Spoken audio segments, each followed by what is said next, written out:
we used to funnily say in the real estate sector, right? Hyderabad or Delhi still have the Nawabi attitude because it's been ruled by Mughals, right? So they have a luxury is very loud for them, right? Whereas a market like Bangalore or Bombay is very classical, right? Chennai is a market which is very, very subtle. So luxury is not going to be sold in volume. Luxury is going to be sold in value. Conventional institutional investors are pumping in money in real estate sector. Right? Real estate is one of the highest employment provider in a market like India.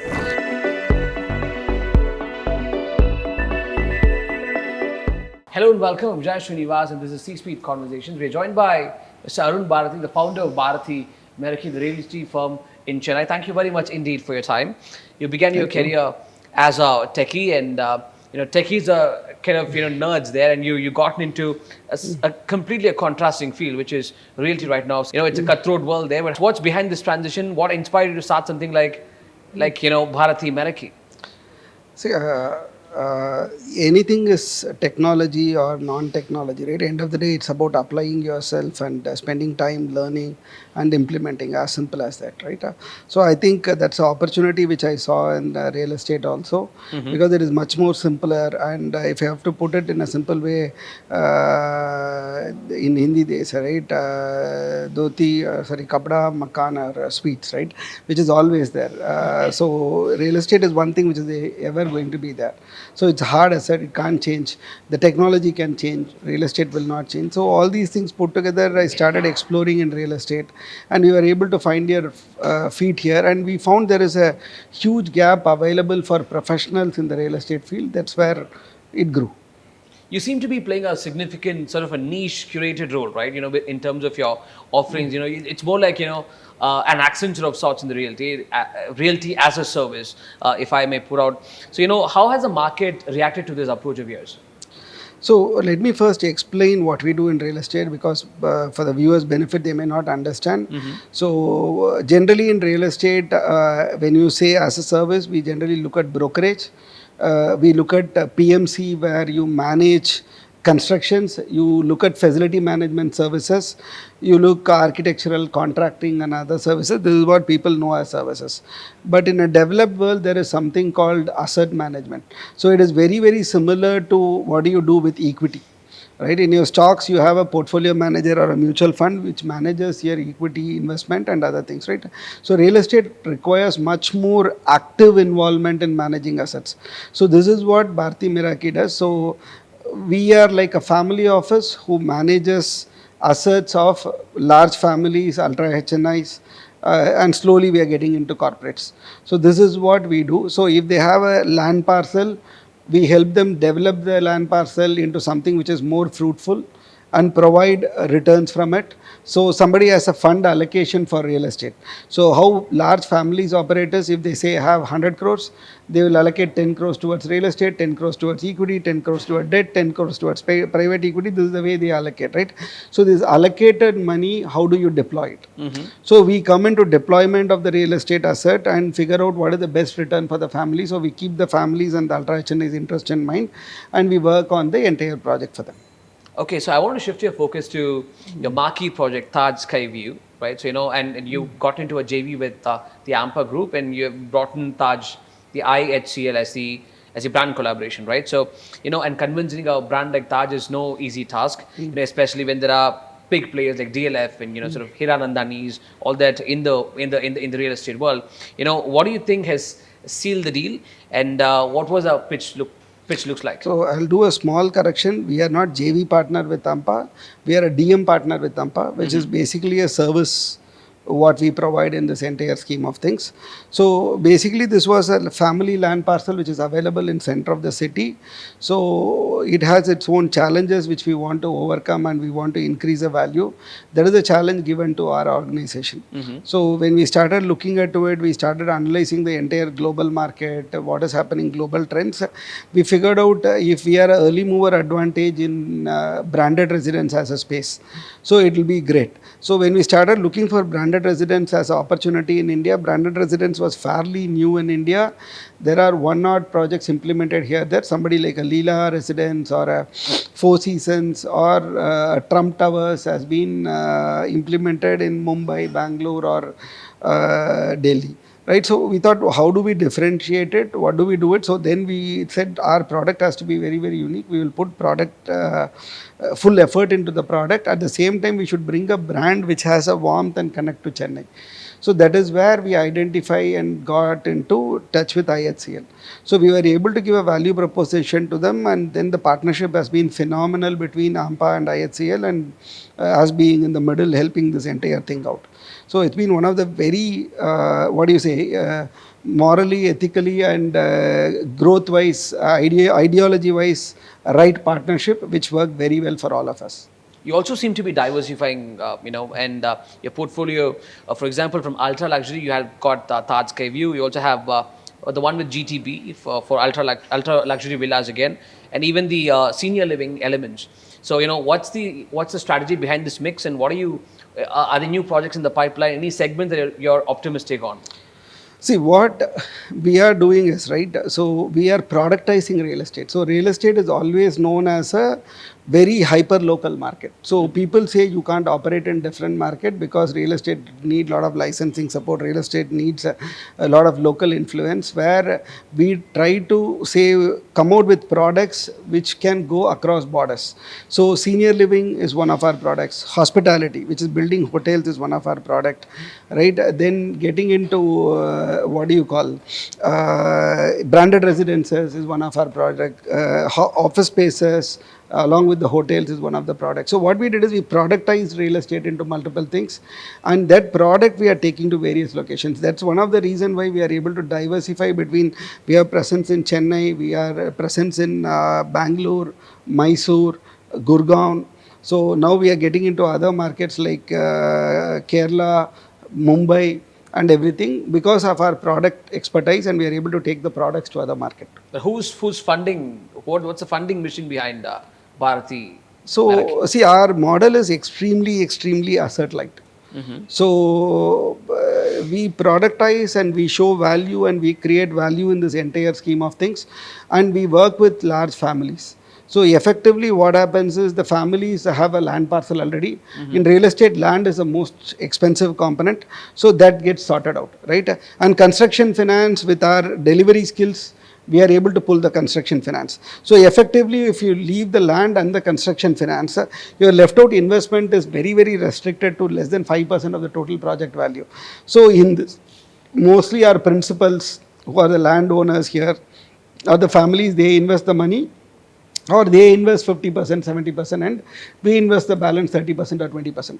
So unlike how everybody imagine, to create a real estate empire, you need to have large amount of capital. We are very, very talent focused, and we hire a lot of high pedigree people in. So our assets is the people whom we acquire. So in initial conversation, you said we are Accenture of sorts for real estate. Actually, we are not Accenture of sorts. We are McKinsey or little higher than McKinsey in consulting. So that is the way we treat real estate, and that's the way we manage real estate. Okay, so since you play a pivotal role in the Taj Sky High, the marquee project, what defines luxury in the Indian real estate market today? And is it about locations or brand tie-ups? How do you define it? See, you can't generalize Indian real estate market same, because we used to funnily say in the real estate sector, right, Hyderabad or Delhi still have the Nawabi attitude because it's been ruled by Mughals, right? So they have a luxury is very loud for them. Right? Whereas a market like Bangalore or Bombay is very classical, right? Chennai is a market which is very, very subtle. So I can't generalize luxury, because every market the luxury is extremely difficult. But one thing commonly today is agreed nationally is branded residence as a product has been agreed as a gold standard for luxury. Because branded residence provides the brand which defines the address. Branded residence provides the service which is assured. Branded residence provides the specifications which makes them to get the brand, right? So this becomes a gold standard of luxury. But that doesn't make just creating a branded residence alone will be successful. There is a lot of product ideation, market fitment which has to be done. But as you talk about branded pricing, I asked Mr. Ampa Palani in the last episode as well. He says the pricing is certainly higher, at least by about 20%. You still see a lot of potential. Are you still bullish on these? 100% a luxury is going to be higher, right? So why do you pay for luxury? You pay for luxury because other person cannot. There is an entry barrier in luxury, right? So why do I buy a Rolex watch for 10 lakhs, 20 lakhs, right? It's a watch. It's going to show time, right? But it's luxury. So there is an entry barrier. That's what makes it Rolex, right? So a branded residence is going to be higher. So, and people will love it because that's what will create an entry barrier. So, luxury is not going to be sold in volume. Luxury is going to be sold in value. That's right. So, it's going to be a very limited amount of inventory which is sold to limited number of people at a high value, right? So, branded residence is not going to impact a common man's life. That's right. Okay, it is targeted at people who have reached there, who have an address for themselves, need an address for themselves, but creating an address. So today, how many people can buy a property in Poyes Garden? I may even have a money, but getting a land parcel is not going to be possible, right? How many Poyes Gardens I have in Chennai, right? One Poyes Garden, one boats club, right? After that, say little lower, you can say a Greenways Road or a MRC Nagar, right? Then you are done, right? So branded residence is an opportunity to create a place for these kind of people to come in. So it is not going to be in volumes, it's going to be in value. Many institutional investors see real estate as a very conservative, a slow-moving asset class. Would you agree with this perception? See, is there a reservation with institutional investors in terms of new age institutional investors? Yes, it is there. But the conventional institutional investors are pumping in money in real estate sector. Right? Real estate is one of the highest employment provider in a market like India. Today, agriculture doesn't provide that kind of employment, which still government is not recognizing real estate as a sector when real estate is providing so much of employment, right? So even if you take an institutional investor, somebody like a KKR, Blackstone, BlackRock, the amount of money which they are investing is crazy. So we always talk about $100 million invested in a startup. But we don't talk about billions of dollars which is invested in a real estate by a KKR or a Blackstone, right? So I'm just coming from a meeting from one of the tier 3 cities, right? There is a hospital which the deal has been closed for 1,000 plus crores by a fund, right? So which we don't talk about because the real estate deals are not spoken about. It becomes an industry grapevine. So there is enough funding which is coming in and enough funding which is flowing out. Whether are we party to it or not is a question. Okay. So your name of the company is quite interesting, Bharathi Meraki. Meraki means to put your soul into what you do. So how does it reflect in terms of your company culture and in terms of your offerings?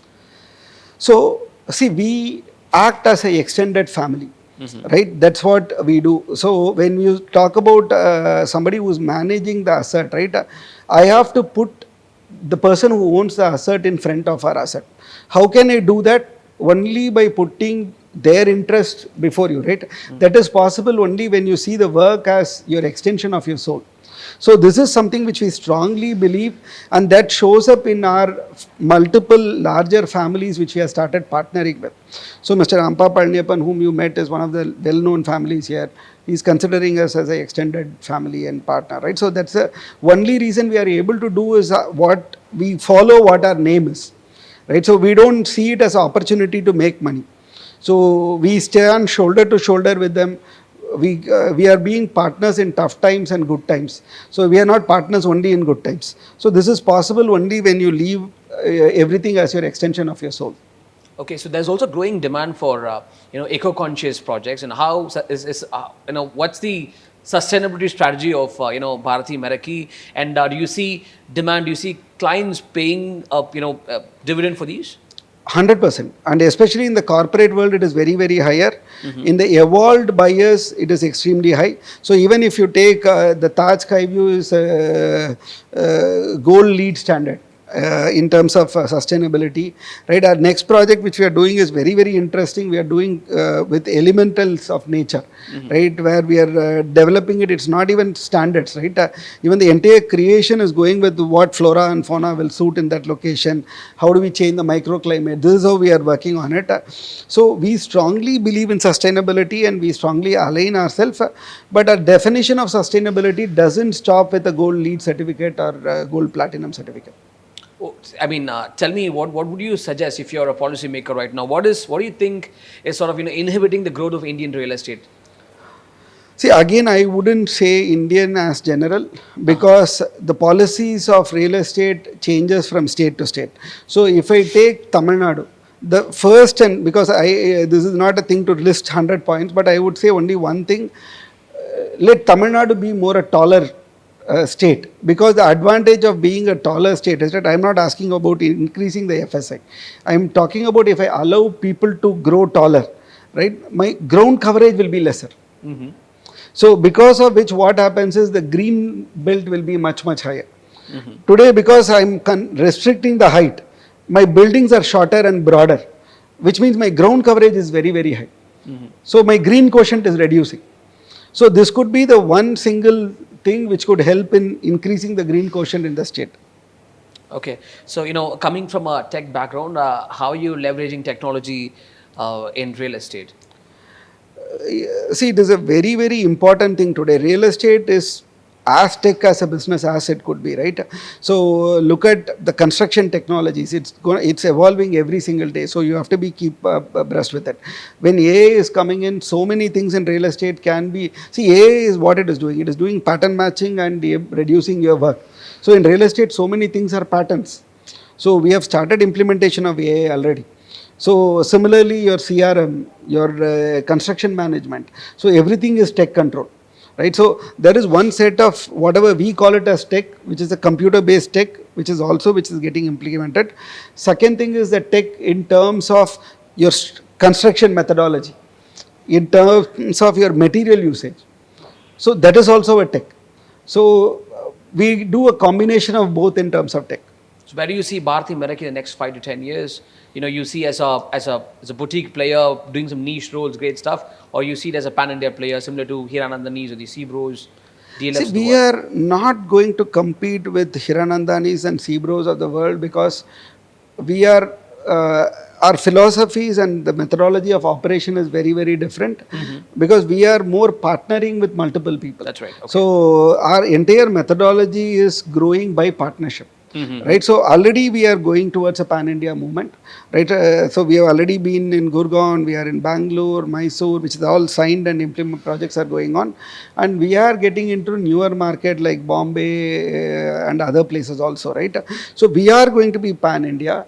So we are going to value ourselves very differently from rest of the developers. We are not going to look at what is the turnover I am doing, how much investment I am bringing in. We are going to look at self like a fund house, right? What is the AUM which I am operating, right? So we are going to value ourselves very, very differently, and I think it's about 5,000 I heard. It's more than that. Okay. So it's much more than that, and I think multiple other projects are also signing up. Okay. So we will before this year we will touch $1 billion, and I think easily there is a scope for us in next 4 or 5 years to cross close to $20 to $30 billion, right? So that's the level in which we are trying to play. Mr. Arun, thank you very much. Pleasure talking to you. Thank you.